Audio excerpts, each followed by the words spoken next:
అందరూ ఒకసారి లేచి నిలబడదామా? చాలా సమయమైంది కదా, అలా కూర్చున్నారు.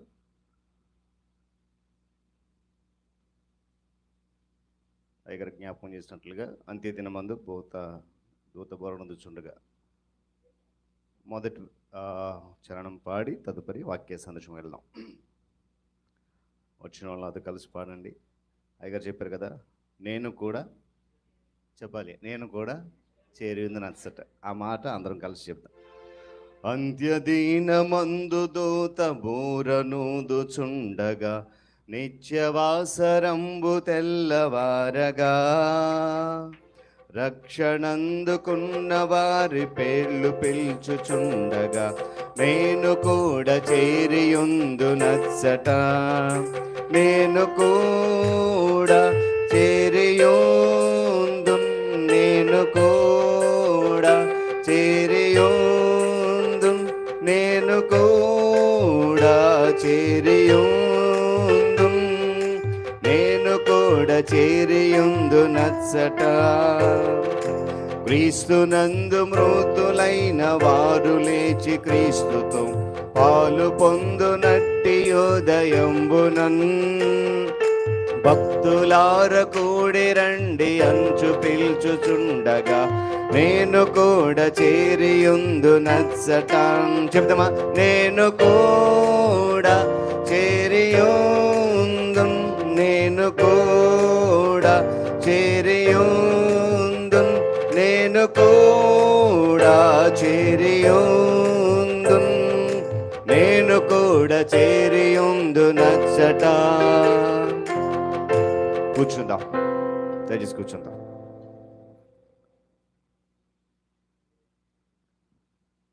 దేవుని పరిశుద్ధ నామమునకు మహిమ కలుగును గాక. హల్లెలూయా చెప్దాం అందరం గట్టిగా, హల్లెలూయా, హల్లెలూయా. చాలా సంతోషం ప్రియులారా, దేవుడు చక్కటి శ్రేష్టమైన సమయాన్ని మనందరికీ అనుగ్రహించారు. మరి సమయంలో ప్రియా తల్లిగారు సంతోషం గారిని జ్ఞాపకం చేసుకుంటూ ఈ స్మారక కూటంలో మనమందరం కూడా ఉన్నాం. దేవుడు మనందరికీ ఇచ్చినటువంటి ధన్యకరమైన సమయాన్ని బట్టి దేవాతి దేవునికే సమస్త ఘనత మహిమ ప్రభావాలు కలుగునగాక.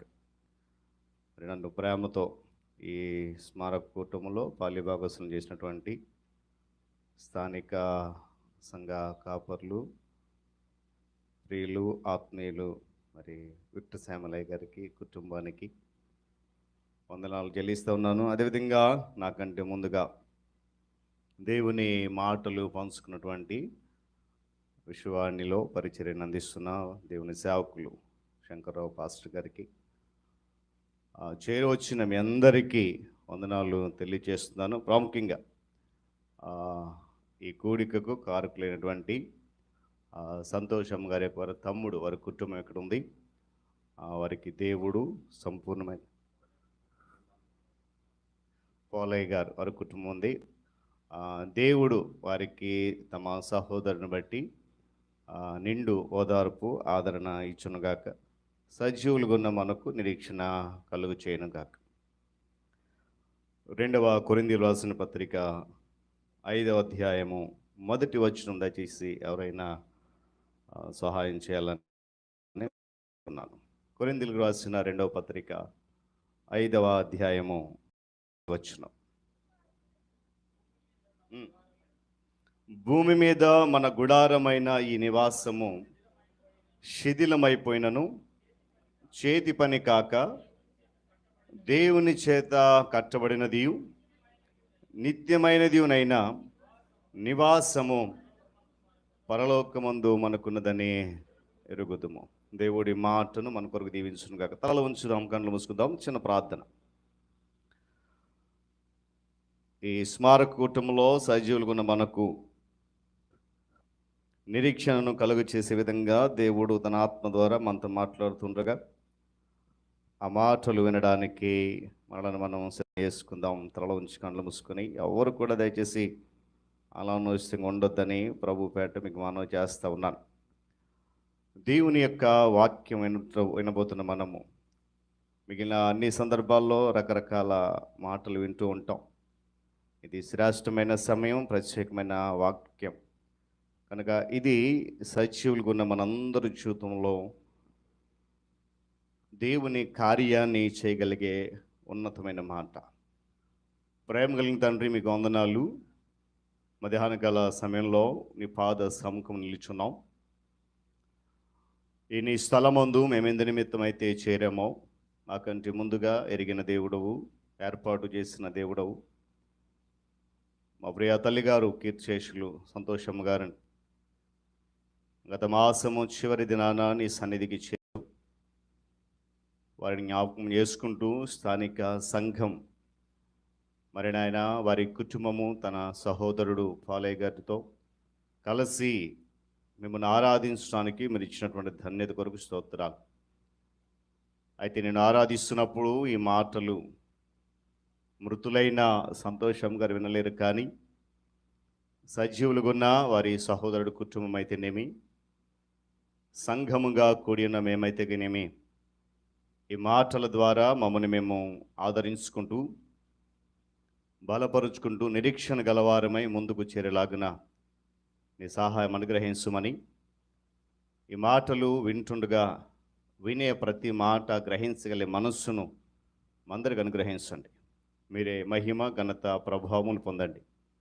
యేసు నామములో ఈ ప్రార్థన అడుగుతున్నాను తండ్రి, ఆమేన్. చాలా సంతోషం ప్రియులరా. మరి ఈ స్మారక కూటం లేక మరణ దినం బైబిల్లో చాలా మాటలు రాయబడ్డాయి దీని కొరకు. జీవితంలో అత్యంత కష్టతరమైన క్షణాలు అనేవి కొన్ని ఎదురవుతూ ఉంటాయి. మనము లేదా మన ప్రియమైనటువంటి వారు వ్యక్తులు ఎవరైనా మరణించినప్పుడు ఎదుర్కొంటున్నటువంటి ఆ క్షణం, వారు కోల్పోయినప్పుడు మనము దుఃఖిస్తున్నప్పుడు సంభవిస్తున్నటువంటి ఆ కష్టతరమైన క్షణాలను తలుచుకుంటున్నప్పుడు మన హృదయము చాలా వేదనతో నిండిపోతూ ఉంటుంది. ఆ నిండిపోతున్న సందర్భంలో మనందరి హృదయాలను లేక దుఃఖిస్తున్న హృదయాలను ఓదార్పునిచ్చేది ఏదైనా ఉన్నవి అంటే అవి కేవలము దేవుని యొక్క మాటలు మాత్రమే. దేవుని స్తోత్రం కలుగునుగా. మనుషులందరూ వస్తారు, మనకు కష్టం వచ్చినప్పుడు, మనకు దుఃఖం వచ్చినప్పుడు, మనకు వేదన వచ్చినప్పుడు మనం ఏడుస్తాం అనుకోండి, అమ్మ ఊరుకమ్మ, ఏం కాదులేమ్మ. కష్టం వచ్చింది అనుకోండి, ఈ కష్టం త్వరగా తొలగిపోతులేమ్మ, ఊరుకమ్మ అని చెప్పేసి కేవలము మాట మాత్రమే చెప్పి వెళ్ళిపోతూ ఉంటారు. ఈరోజు జరుగుతున్న ఈ కూడిక సంతోషం గారు లేరు, కానీ వారి కుటుంబము, వారి తమ్ముడు పౌలయ్య గారి కుటుంబం ఇక్కడ ఉంది. నిరీక్షణ కలిగిన మనం ఇక్కడ ఉన్నాం. అయితే ఈ మాటలు మనందరి జీవితంలో నిరీక్షణను కలుగు చేయాలి. అదేవిధంగా వారి కుటుంబానికి ఓదార్పునివ్వాలి. ఆ దుఃఖ సమయంలో చీకటి రోజులు కొంచెం ఎండగా అనిపించేసేటువంటి ఆ నిరీక్షణ కలిగినటువంటి సందేశం ఏదైతే ఉంది అని అంటే అది దేవుని యొక్క వాక్యం మాత్రమే. ఎందుకంటే అన్ని సమయాల్లో, అన్ని పరిస్థితులలో, అన్ని సందర్భాల్లో ప్రతి మనిషిని కూడా సంపూర్ణంగా ఓదార్పునిచ్చేది ఏదైనా ఉందంటే అది దేవుని యొక్క వాక్యం మాత్రం, ఇంకేది కూడా ఇవ్వదు. చూడండి, మన కుటుంబాల్లో కూడా మన ప్రియమైన వ్యక్తులు, మన బంధువులు, స్నేహితులు చాలామంది చనిపోయి ఉంటారు. అలా చనిపోయినప్పుడు మనకు కలిగిన వేదన ఈరోజు అది తొలగిపోతుంది అని అంటే ఏమండి, అవి మనుషులు చెప్పే మాటలు కాదు, కానీ దేవుని సన్నిధిని వచ్చేటువంటి ఓదార్పు మాత్రమే. దేవుని స్తోత్రం కలుగును గాక. చెప్పగలిగా హల్లెలూయా. ఎందుకంటే ప్రతి మనిషి జీవితంలో నేనున్నాను, నీ వెనక అని భరోసా ఇవ్వగల ఒక వ్యక్తి ఉన్నాడు. ఆయనే నిన్ను నన్ను ప్రేమించినటువంటి యేసుక్రీస్తు ప్రభువు. ఈ భూమి మీద జీవితం ముగించిన తర్వాత కూడా నేను నీకు తోడుగా ఉంటాను. ఈ భూమి మీద నీవు నివసించినంత కాలం ఏ విధంగా అయితే నేను నడిపించానో, ఈ భూమి మీద బ్రతికినంత కాలం ఏ విధంగా అయితే నీ జీవితానికి నాకు అండగా ఉన్నానో, చనిపోయిన తర్వాత కూడా నేను అదే రీతిగా నీకు ఉంటానని అభయం ఇచ్చి దేవుడు ఎవరు ఉన్నారంటే అది క్రీస్తు మాత్రమే. దేవుని స్తోత్రం కలుగునుగా. అందుకే నేను చదివిన మాట, భూమి మీద మన గుడారమైన ఈ నివాసము శిథిలమైపోతుంది. ఏది ఆ నివాసం అంటే మనము బాహ్యంగా కట్టుకున్నటువంటి నివాసాలు కాదు. అందమైన ఇళ్ళు కట్టుకుంటాం చాలా డబ్బులు ఖర్చు పెట్టి. అదేంటి పాస్టర్ గారండి కట్టుకోకూడదని అనొద్దు, కట్టుకోవచ్చు. కానీ అవి ఎంతకాలం అంటే అవి కొంతకాలమే. అంతే ఈ మాట. అవి శిథిలమైపోతాయి, ఏదో ఒక రోజు శిథిలమైపోతాయి. అయితే ఈ మాట మాత్రము భూమి మీద మన గుడారం అని అంటే మన యొక్క దేహం. దేవుని స్తోత్రం కలుగును గాక. ఈ దేహము ఎంతకాలం ఉంటుందంటే కొంతకాలమే. వాక్యం చెప్పింది కదా, 70 సంవత్సరాలు లేకపోతే 80 సంవత్సరాలు. ఇప్పుడు 100 సంవత్సరాలు కూడా బ్రతకట్లేదు. ఏమండి, మధ్యలోనే కాలం కొనసాగిస్తూ ఉన్నారు. కొంతమంది బలవంతంగా చనిపోతే, కొంతమంది ప్రమాదాల కారణంగా చనిపోతున్నారు, మరికొంతమంది అనారోగ్య పరిస్థితి చనిపోతారు. అంటే ఏదేమైనా కూడా ఈ దేహం ఏమవుద్ది, శిథిలమైపోద్ది, పాడైపోతుంది, ఉండదు. అయితే ఒక మాటను చూడండి, చేతి పని కాకుండా దేవుని చేత కట్టబడింది నిత్యమైనది అనేటువంటి నివాసము మనకి ఎక్కడుందంట, పరలోకంలో ఉంది. దేవుని స్తోత్రం కలుగును గాక. ఆ నివాసాన్ని సొంతం చేసుకోవాలని అంటే, ఆ నివాసములో మన బ్రతుకు కాలం గడపాలని అంటే, ఈ భూమి మీద మన జీవితం ఉన్నంత కాలం కూడా దేవునికి ఇష్టలమై బ్రతకాలి. దేవుని స్తోత్రం కలుగును గాక. గట్టిగా చెప్పాలి హల్లెలూయా. ఈ భూమి మీద ఉన్నప్పుడు నేను ఎలాగైనా బ్రతికేస్తాను, క్రైస్తవుడిగా ఉన్నాను, విశ్వాసిగా ఉన్నాను, సంఘములో సభ్యుడిగా ఉన్నాను, ఎలాగైనా బ్రతికేస్తాను. అయితే చనిపోయిన తర్వాత దేవుడు నన్ను తీసుకుంటాడు, నా కొరకు ఏర్పాటు చేసినటువంటి ఆ నివాసం నన్ను ఉంచుతాడు అనుకోవడం కేవలము భ్రమ. అది జరగని పని.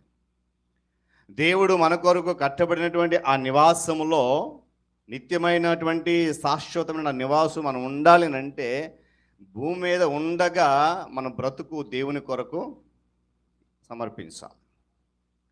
ఈ భూమి మీద ఉండగా ఆయనకి ఇష్టమై బ్రతికితేనే తర్వాత అనేది ఆ నిత్యమైన స్థలములో మనం స్థానము సంపాదించుకుంటాం. చాలామంది అంటూ ఉంటారు, క్రైస్తవులందరూ పరలోకానికి వెళ్తారా అని. మీరు చెప్పండి, వెళ్తారా? క్రైస్తవులందరూ పరలోకానికి వెళ్తారా? ఏమండి, వెళ్ళరు అని మనం చెప్పలేము, అలాగని వెళ్తారని కూడా. కారణం ఏంటంటే తీర్పు తీర్చేటువంటి హక్కు మనకి లేదు. ఏ మనిషి అయితే ప్రభువునందుండి మృతి చెందుతాడో, ఏ మనిషి అయితే బ్రతికినంత కాలం ప్రభు యొక్క ఆజ్ఞను అనుసరించి నడుస్తాడో, ఏ వ్యక్తి అయితే దేవునికి అనుకూలమైన జీవితం జీవిస్తాడో భూమి మీద ఉండగా, ఆ వ్యక్తి ఖచ్చితంగా దేవుని దగ్గరికి వెళ్ళిపోతాడు. దేవుని స్తోత్రం కలుగును గాక. ఇక్కడ కూర్చుని మనందరికి ఒక నిరీక్షణ ఉంది. ఏంటా నిరీక్షణ? అమ్మ చెప్పాలి, ఏంటా నిరీక్షణ? ఇప్పుడు ఈ మాట అంటే మీరు అనవచ్చు, పాస్టర్ గారండి ఇవి సంతోషం గారు చనిపోయారు కదా, మరి మీరు మాట్లాడుతున్న మాటలు అనుకోవచ్చు. ఇక్కడ మనము ఆవిడను జ్ఞాపకం చేసుకుంటూ కూటాన్ని జరుపుతున్నాం. ఈ మాటలు ఆవిడ చెప్పాలి, వినలేరు కనుక సజీవులుగా మనమే వినాలి. కానీ ఏంటంటే ఈ మాటలు మనము బ్రతికినంత కాలం మన జీవితానికి ఒక నిరీక్షణ కలుగు చేయాలి. మనకున్న నిరీక్షణ ఏంటి చెప్పాలి? మనకున్న నిరీక్షణ ఏంటి? బ్రతికినంతకాలం క్రైస్తవుడు బ్రతికేయటమా? బ్రతికినంతకాలం విశ్వాసులకు బ్రతికేయటమా? కాదు. మన నిరీక్షణ ఏంటంటే, నేను బ్రతికినంత కాలము దేవునికి ఇష్టరాలుగా బ్రతికి, ఆ తర్వాత ఆయన నా కొరకు ఏదైతే స్థలం ఏర్పాటు చేశాడో ఆ స్థలానికి వెళ్ళిపోవాలి. ఏంటి ఆ స్థలం అంటే? ఇక్కడ చదివాం కదా, ఆ నివాసం ఎక్కడుంది మనకి? పరలోకమందు మనకున్నది మనకు తెలుసు. పరలోకమందు మనకు నివాసం ఉన్నదని మనందరికీ తెలుసు. అయితే ఆ నివాసములో పాలు పంపులు పొందాలనంటే మనం చేయాల్సిన పని ఒకటి ఉంది. ఇది కొంచెం కష్టమైన పనే. చదవండి 7వ వచనం. గనుక ఈ దేహములో నివసించుచున్నంత కాలము ప్రభువునకు దూరముగా ఉన్నామని ఎరిగిండి ఎల్లప్పుడూ ధైర్యం గలవారి ఉన్నాము. ప్రభువుని వద్ద నివసించుటకు ఇష్టపడుచున్నాము. ముందు మాట అందరికి ఇష్టమే. ఏ మాట అది? ఈ దేహములతో నివసించున్నంత కాలం ధైర్యంగా బ్రతికేస్తున్నాం. రెండో మాట కొంచెం కష్టం. ఏంటన్నమాట? ఈ దేహాన్ని విడిచిపెట్టి ప్రభు దగ్గర ఉండాలికే ఇష్టపడడం అంటే కొంచెం కష్టమే. అదేంటండి? ప్రభు నాకు ఇచ్చినటువంటి ఆయుష్కాలం ఎంత అన్నాడు కదా, ఆయన ఇచ్చిన ఆయుష్కాలం అంతా పూర్తిగా అనుభవించకపోతే ఎలాగా? ఆయన ఇచ్చిన 70 సంవత్సరాలు లేకపోతే 80 సంవత్సరాలు జీవించకపోతే ఎలాగా? ఆయన ఒక మాట అంటాడు కదా 90 కీర్తనలో, నరులారా చెప్పాలి, తెలిసిన వారు చెప్పండి. నరులారా వినలేదా? అయ్యగారు కాకుండా మీరు చెప్పండి, విశ్వాసాలు చెప్పండి. అయ్యగారు అమ్మగారులు కాకుండా ఏమంటాడు ఆయన? నరులారా తిరిగి రండని సెలవిస్తున్నాడు. కారణం ఏంటంటే మనం చాలా సందర్భాలు నేను చెప్తూ ఉంటాను అన్నమాట. నేను ఎక్కడికి వెళ్ళిన మాట జ్ఞాపకం చేస్తాను. ఇలాంటి సందర్భాలు మనం ఈ లోకంలో యాత్ర చేస్తున్నాం. ఏం చేస్తున్నాం? యాత్ర చేస్తున్నాం. ఎంతకాలం చేస్తామంటే 70 సంవత్సరాలు చేస్తాం, లేకపోతే 80 సంవత్సరాలు చేస్తాం. 80 సంవత్సరాలు దాటింది అనుకోండి, యాత్ర కొనసాగుతుంది, కానీ ఎవరో ఒకరు ప్రక్కన ఉండాలి. అందుకనే మాట అన్నాడు అక్కడ, అయినను వాటి వైభవం దుఃఖమే ఆయాసమే. అందుకనే ఇక్కడ ఒక మాట చూడండి, ఈ దేహంలో ఉన్నప్పుడు మనం ఏం చేస్తామంట? ప్రభువునకు దూరంగా ఉన్నామని తెలిసి కూడా. ఇక్కడ కూర్చుని మనం అందరికి ఒక నిరీక్షణ ఉంది. నేను చెప్పాను, పరలోకం వెళ్ళాలి. అయితే ఈ దేహం ఎప్పుడు కూడా ఆధ్యాత్మిక స్థితికి ఎప్పుడు కూడా సహకరించదు. ఏమంటే ఈ దేహం ఎప్పుడు కూడా ఆత్మీయతకు వెళ్ళడానికి ఎప్పుడు కూడా సహకరించదు. ఆధ్యాత్మిక స్థితిని ఎప్పుడు కూడా వెనకకు లాగేటువంటి ఈ దేహం. అందుకొరకే ఈ దేహం చెప్పినట్టల్లా మనం వింటున్నాం. అందుకే చివరిలో ఒక మాటను చూడండి, 10వ వచనంలో, తాను జరిగించిన క్రియల చొప్పున, అవి మంచివైనను సరే చెడ్డవైనను సరే, జాగ్రత్త గమనించండి మాట, దేహముతో జరిగించిన వాటి ఫలం. అంటే ఈ దేహంలో ఉన్నప్పుడు మనం చేసే పనులు మంచివైనా సరే చెడ్డవైనా సరే. సాధారణంగా మనం ఏం చేస్తాం? ఎక్కువ మంచి పనులు చేస్తామా చెడ్డ పనులు చేస్తామా? ఫాస్ట్ గారండి ఇలాంటి ప్రశ్న అడిగేటని అనుకోకండి. ఈ దేహము దీని యొక్క ఆలోచన ఏంటంటే పూర్తిగా భూ సంబంధమైనటువంటి ఆలోచన దేహం. కనుక ఎక్కువ సమయాల్లో లోకానుసారమైనటువంటి ఆలోచనలే మన దేహంలో ఉంటాయి, మన మైండ్లో ఉంటాయి. కనుక మన ఆలోచన విధానము మన శరీరానికి తగ్గట్టుగానే ఉంటుంది. అందుకొరకు ఏమంటున్నా చూడండి, అందుకొరకు మనం ఏం చేస్తున్నాము? ఈ దేహములు నివసించున్నా కూడా ప్రభు బిడ్డలమే. గమనించాలి ఈ మాట. ఈ దేహంలో నివసిస్తున్నా కూడా విశ్వాసులమే, ప్రభు బిడ్డలమే. కానీ ఎవరికి దూరంగా ఉన్నామంట? ప్రభువుకు దూరంగా ఉన్నాము, లోకానికి దగ్గరగా ఉన్నాం. అయినా సరే మనం ఎలా ఉన్నాం? ధైర్యంగా బ్రతికేస్తున్నాం, భయం లేదు. అరే ఈ దేహం చెప్పినట్లు నేను వింటున్నాను, ఈ దేహం చెప్పిన మాటలన్నీ కూడా దేవునికి విరోధము, దేవునికి ఇవి పనికిరావు, అయినా కూడా తెలిసి కూడా మనం ఏం చేస్తామంట? ధైర్యంగా బ్రతికేస్తున్నాం. అందుకే అంటున్నాడు కదా, ఎలాగైతే ధైర్యం బ్రతికేస్తున్నామో అదే ధైర్యముతో ఈ దేహాన్ని విడిచిపెట్టి ప్రభువు దగ్గర ఉండడానికి ఇష్టపడాలట. అది జరిగే పనేనా? ఏమంటే అది జరిగే పనేనా? ముందు మాట అయితే మనందరం కూడా చాలా చక్కగా చేస్తున్నాం. ఏది? ప్రభువుకు దూరంగా ఉన్నామని తెలుసు కూడా ధైర్యంగా ఉన్నాం. అదే ధైర్యంతో ప్రభు దగ్గరికి వెళ్ళడానికి ఇష్టపడాలి. చాలా సందర్భాలు కొంతమంది అంటారు, నేను ఈ క్షణం చచ్చిపోయినా పర్లేదండి. నేనైతే ఒక మాట చెప్తాను దేవుని సేవకునిగా, మీరు ఎవరు ఏమనుకోవద్దు. అది ఎప్పుడు అంటామనంటే మనకు తీరని కష్టం మీద వచ్చినప్పుడు, మనకు చాలా ఆ బాధ అంటే వర్ణించలేనటువంటి బాధ కలిగినప్పుడు ఆ మాటలు వస్తాయి. ఈ క్షణము చెప్పాలి, ఈ క్షణము చచ్చిపోయినా పర్లేదండి.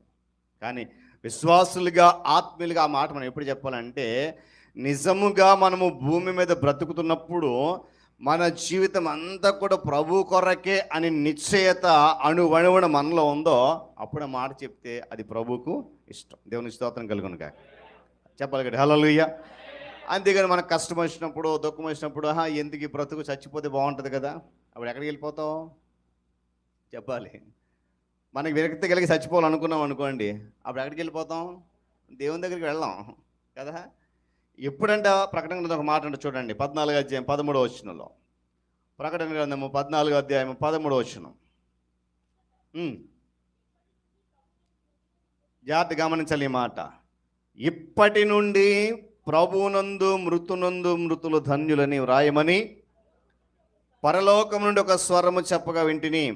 నిజమే, వారు తమ ప్రయాసములు మాని విశ్రాంతి పొందుదురు, వారి క్రియలు వారి వెంట పోవునని ఆత్మ చెప్పుచున్నాడు. విశ్వాసులందరికీ కూడా జరగబోయేది ఇదే. ఈరోజు ఇక్కడ కూర్చున్న మనము ధన్యుల వరుసలో చేరాలి. ప్రభువునందుండి మృతునందున మృతులు ధన్యులు, ఆ ధన్యులు అక్కడ ఉన్నారు. భూమి మీద ఉన్నటువంటి మనము ఎప్పుడు ధన్యులం అవుతామనంటే, దేవుని యొక్క వాక్యాన్ని వింటూ వాక్యానుసారంగా మన జీవితాన్ని మలుచుకొని వాక్యపు వెలుగుల్లో నడుస్తూ దేవునికి వ్యతిరేకమైన కార్యాలు చేస్తున్నప్పుడు ఈ దేహాన్ని అనుసరించి జరిగిస్తున్నటువంటి ఈ పని దేవునికి నచ్చదు అని గ్రహించి ఆ దేహము చెప్పేటువంటి ప్రతి పనిని విడిచిపెట్టి అనుకూలమైనటువంటి వాక్యానుకూలమైన జీవితం జీవించినప్పుడు మనము ధన్యులుగా ఎంచబడతాం. ఇప్పుడు చూడండి, చనిపోయిన వారు చాలామంది ఉన్నారు మన కళ్ళ ముందు. మన బంధువులు, మన యొక్క తల్లిదండ్రులు అయితేనేమి, స్నేహితులు అయితేనేమి. అయితే అక్కడ ఎవరు ఈ ధన్యుల వరుసలో ఉంటారంటే, భూమి మీద బ్రతుకు, నిందాక చెప్పాను ఒక మాట, విశ్వాసులుగా ఉండి క్రైస్తవులుగా ఉండి సంఘానికి వచ్చి చనిపోతే నేను ధన్యుల వరుసలో ఉంటాను అనుకుంటాం పొరపాటు. అది జరగని పని. భూమి మీద బ్రతుకున్నప్పుడు ఎవరైతే ప్రభువునందుండి మృతి చెందుతారో, చాలామంది తెలియక సమాధుల మీద ఆ వ్యక్తి ఎలాంటివాడైనా కూడా ఈ మాట రాసేస్తూ ఉంటారు. అది చూసినప్పుడు కొన్ని బాధాకరం అనిపిస్తూ ఉంటుంది.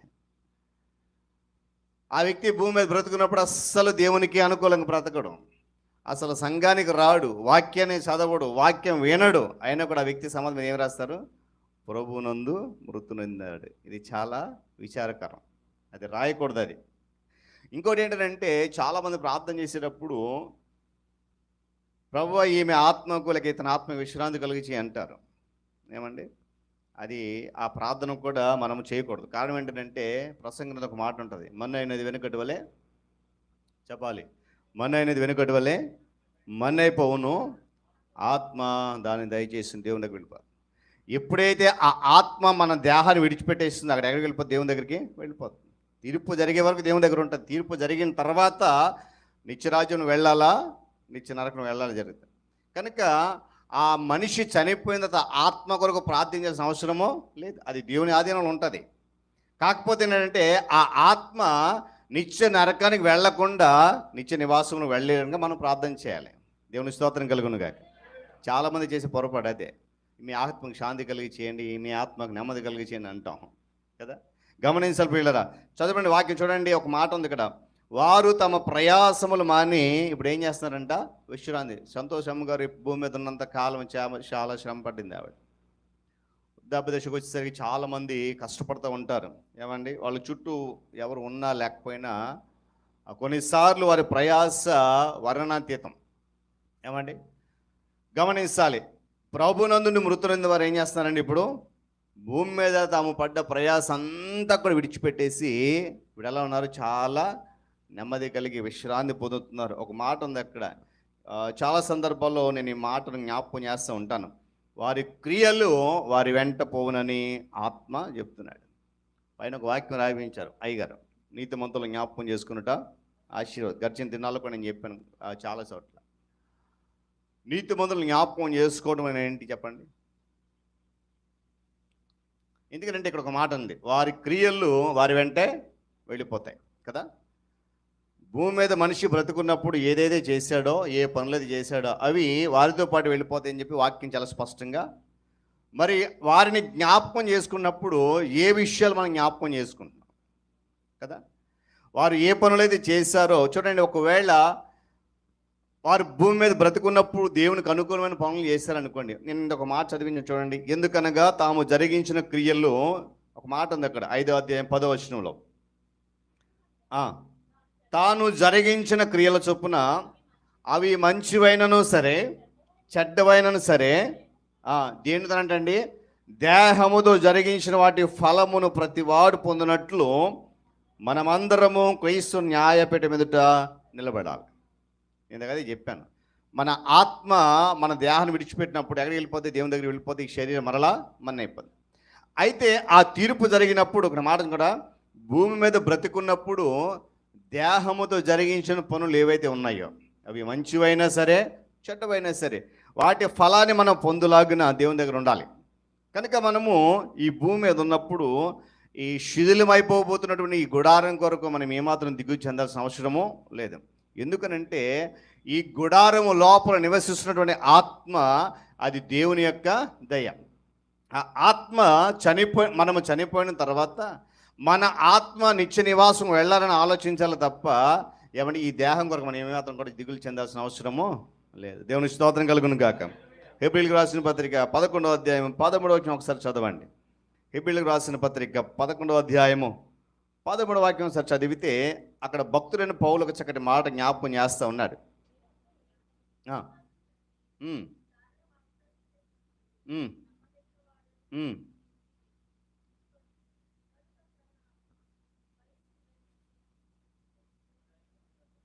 పదకొండు 13 వీరందరూ ఆ వాగ్దానముల ఫలము అనుభవింపకపోయినను దూరము నుండి చూచి వందనము చేసి, గమనించాలి ఈ మాట, తాము భూమి మీద పరదేశులమును యాత్రికులమునై ఉన్నామని ఒప్పుకొని విశ్వాసము గలవారై మృతి నొందిరి లేక చనిపోయారు. దేవుని స్తోత్రం చెప్తాం గట్టిగా హల్లెలూయా. ఈ 11వ అధ్యాయము విశ్వాస వీరుల పట్టిక అంటాం. ఈ విశ్వాస వీరులు చేసిన పని ఏంటంటే ఒక మాట, వీరందరూ కూడా వాగ్దాన ఫలము అనుభవింపకపోయినా కూడా దూరము నుండి చూచి వందనము చేసి వాళ్ళు జ్ఞాపకం చేసుకున్న మాట ఏంటంటే, మేము ఈ భూమి మీద పరదేశులము, మేము ఈ భూమి మీద యాత్రికులము ఉన్నామని ఒప్పుకొని విశ్వాసం గలవారే చనిపోయారంట. అందుకే ఈ ప్రకటన మనం మాట చదివాం. ఏమాట? ప్రభునందు మృతులు ధన్యులని పరలోకంలో ఒక స్వరము చెప్పగా విన్నాను. ఇక్కడ ఈ విశ్వాస వీరులందరూ కూడా ఇప్పుడు ఏం చేస్తున్నారంటే, ప్రభు దగ్గర ఏం చేస్తున్నారంటే వాళ్ళు విశ్రాంతి పొందుతున్నారు. మరొక మాటను చూడండి, అదే హెబ్రీ పత్రిక 13వ అధ్యాయము 14 వచనం చదవండి ఒకసారి. విశ్వాసులందరి యొక్క గ్రహింపు మనస్తత్వం ఇదే ఉండాలి. నిలువరమైన పట్టణము మనకి ఇక్కడ లేదు, ఉండబోచున్న దాని కొరకు ఎదురు చూస్తూ ఉన్నాం. నేను ప్రారంభం అదే చెప్పాను. మనందరూ ఒక నిరీక్షణ ఉంది. ఏంటి నిరీక్షణ? పరలోకం. కొరింథీ పత్రిక చదివిన అన్నమాట అదే. భూమి మీద మన గుడారము శిథిలమైపోతుంది. ఎందుకంటే ఇక్కడ అంది కదా, ఇది మనకు నిలువరమైన పట్టణము కాదు, ఉండబోతున్న దాన్ని ఎదుర్కొని చూస్తున్నాం కాబట్టి, చదవండి, ఆయన ద్వారా మనము దేవునికి ఎల్లప్పుడూ స్తుతియాగము చేయుదుము, అనగా జీవ ఫలము అర్పించుతాము. దేవుని స్తోత్రం కలుగును గాక. ఏమండి, విశ్వాసులందరికీ ఇదే గ్రహింపు ఉండాలి, ఇదే మనస్తత్వం ఉండాలి. ఎందుకంటే నిరీక్షణతో ఏదైతే దేవుడు మన కొరకు ఏర్పాటు చేశాడో ఆ నిరీక్షణ కలిగినటువంటి స్థలములోనికి మనం వెళ్ళాలి, దాని కొరకు ఎదురు చూడాలి. ఎందుకంటే యోహాను సువార్తలో ఒక మాట అంటాడు ఆయన, ఒకసారి చదువుతాం, అది కూడా చదివి మరి కొద్ది నిమిషాలు నా సందేశాన్ని ముగిస్తాను. యోహాను సువార్త 14వ అధ్యాయం. ప్రభు వెళ్ళిపోతూ ఒక చక్కటి మాట చెప్పాడు. నా తండ్రి ఇంట అనేక స్థలము ఉంది అనే మాట అక్కడ వ్రాయబడింది. చదవండి, జాగ్రత్త గమనించాల మాటలు వినాలి అందరూ. బైబిల్స్ తెరచి చూడండి. 14 చదువు అయ్యగారు. 14, మీ హృదయములు కలవరపడనీయకుడి, దేవుని యందు విశ్వాసం ఉంచుతున్నారు, నా యందు కూడా మీరు విశ్వాసం ఉంచండి. నా తండ్రి ఇంట అనేక నివాసములు ఉన్నాయి, లేకపోతే మీతో చెప్తాను, మీకు స్థలము సిద్ధపరచడానికి వెళ్తున్నాను. నేను వెళ్ళి మీకు స్థలము సిద్ధపరచినట్లా నేనుండు స్థలములో మీరును ఉండులాగున మరలా వచ్చిన అది నుండి మిమ్మను తీసుకుని వెళ్తున్నాను. దేవుని స్తోత్రం కలుగును గాక.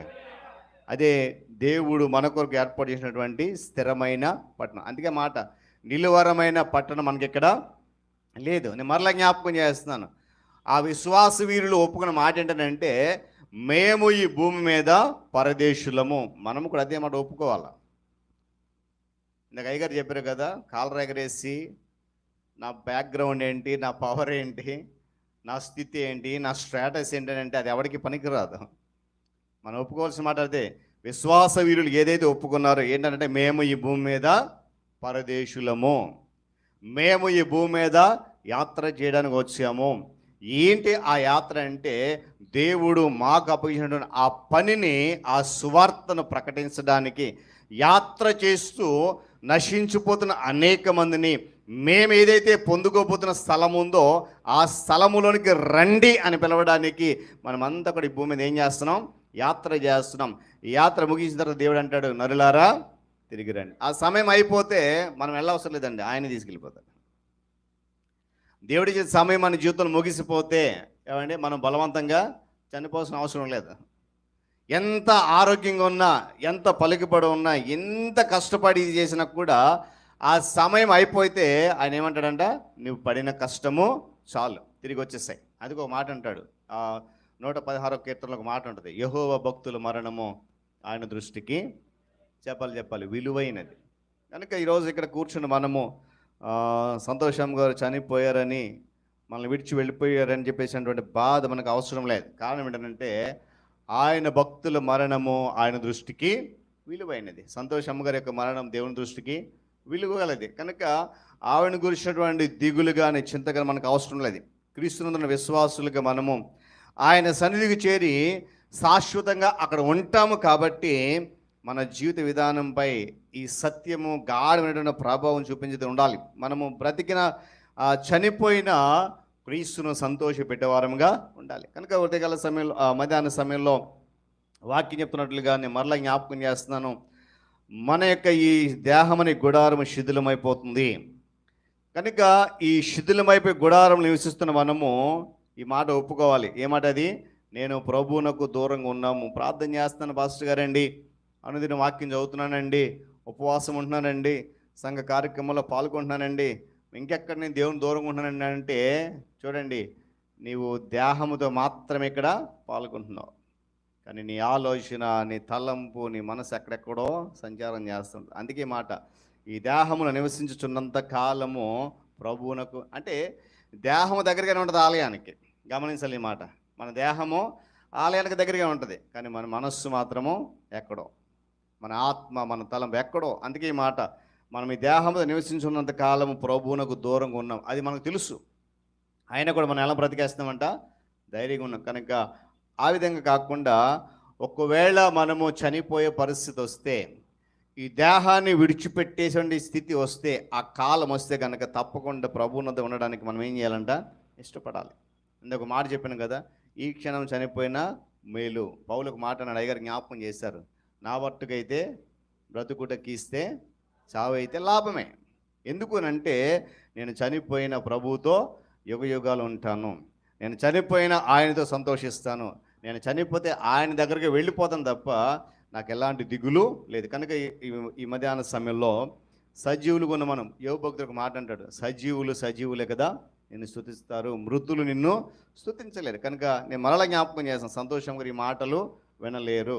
కాబట్టి ఈ సజీవులుగా ఉన్న మనము ఈ మాటల ద్వారా శిథిలమైపోతున్న ఈ దేహం గురించి ఏమాత్రం ఆలోచించకుండా ప్రభువు దగ్గరగా ఉండడానికి, మన ఆత్మ ప్రభు సన్నిధికి చేరడానికి సంపూర్ణమైనటువంటి సిద్ధపాటు కలిగి ముందుకు వెళ్దాం. అటు కృప ఆత్మదేవుడు మనకు దయచేయను గాక. తలలోంచి కన్ను మూసుకునండి, చిన్న ప్రార్థన చెప్తాం. తలలోంచి కన్ను మూసుకునండి, చిన్న ప్రార్థన చెప్తాం. మహోన్నతుడు మీకు వందనాలు.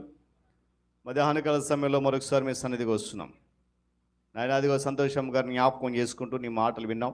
నిజమే, ఆమె తన ప్రయాసమాన్ని దగ్గర విశ్రాంతి పొందుతుంది. అయితే సజీవులుగున్న మేము శిథిలమైపోతున్న ఈ గుడారం కొరకు ఆలోచించక, ఈ దేహంలో ఉన్నంత కాలము నీకు దూరంగా ఉన్నామని ఎరిగి ధైర్యం ఎలాగైతే బ్రతికేస్తున్నామో, ఒకవేళ మా జీవిత అంతంలో కూడా అటు రీతిగానే ధైర్యం కలిగి నీ యొద్దకు రావడానికి ఇష్టపడే రీతిగా నడిపించమని, విధవని మాటలు విన్న మా అందరి జీవితంలో నిరీక్షణ కలిగించేలాగా ముందుకు చూపించమని, ఈ మాటలు వినటువంటి సంతోషమ్మ గారి యొక్క తమ్ముడు వారి కుటుంబానికి ఆదరణ ఓదార్పు నడిపించి కృపలు భద్రపరచమని ఘనత మహిమ ప్రభావాలు మీకు చెల్లిస్తూ యేసయ్య నామములో ప్రార్థన అడుగుతున్నాను మా తండ్రి, ఆమేన్.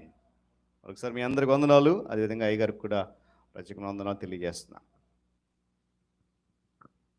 ప్రార్థన చేసుకుని, మహాపరిశుద్ధుడ మహోన్నతుడైన రాజా, నిత్య నివాసమైన తండ్రి, నీ పరిశుద్ధముకు వందనాలు, స్తుతులు, స్తోత్రాలు. నీ కృపను బట్టి, నీ ప్రేమను బట్టి ఇంతవరకు ఈ ఆధారణ కొరక జయప్రదంగాను ఆశీర్వాదకరంగాను ప్రభావ జరిపించిన విధానం బట్టి నీకు వందనాలు, నీకు స్థుతులు, స్తోత్రాలు. నయవా నిజమైన తండ్రి, ఈ లోకాన్ని విడిచిన ప్రభావ సంతోషం గారిని, నా తండ్రి కుటుంబాన్ని దీవించి ఆశీర్వదించండి. ఆ కుటుంబంకి ఆదరణ చూపించండి దేవానికి స్తోత్రాలు. ఎందుకంటే వారు నాయన చేస్తున్న ప్రతి పనిలో మీ కృప చూపించమని అడుగుచున్నాను దేవానికి వందనాలు. ఆ గ్రామ పెద్దను కూడా దీవించి ఆశీర్వదించండి అయ్యా. మరి ఆయన చేస్తున్న ప్రయాస నీవు చూస్తున్న దేవుడు ప్రభువా. అయ్యా ఆయన ఆ వయసులో ఆయన చేస్తున్న ప్రతి విషయంలో మీరు సహాయం చేయండి, దీవించండి, ఆశీర్వదించండి దేవానికి స్తోత్రాలు.